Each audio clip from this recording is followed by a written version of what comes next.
Mediterranean കടലിൽ 8 മാസത്തോളം സമാധാനത്തിന്റെ സുവിശേഷം പ്രഘോഷിച്ച് യാത്ര ചെയ്ത ബെൽ എസ്പോയർ എന്ന പരിശീലന കപ്പലിലെ യുവജനങ്ങളെ ലിയോ 14 പാപ്പ കഴിഞ്ഞ ദിവസം സന്ദർശിച്ചു.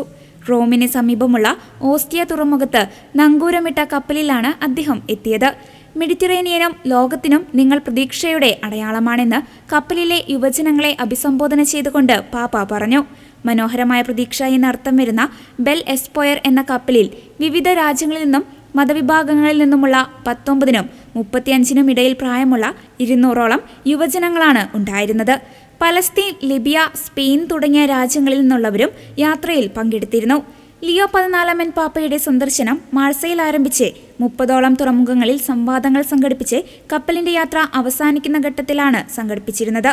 ലോകം കൂടുതൽ ക്രൂരതയിലേക്കും വിദ്വേഷത്തിലേക്കും നീങ്ങുന്ന ഈ കാലഘട്ടത്തിൽ സമാധാനം പ്രോത്സാഹിപ്പിക്കാൻ തങ്ങൾക്ക് ലഭിച്ച പാഠങ്ങൾ ഉപയോഗിക്കണമെന്നും അദ്ദേഹം യാത്രയിൽ യുവജനങ്ങളോട് ആവശ്യപ്പെട്ടു.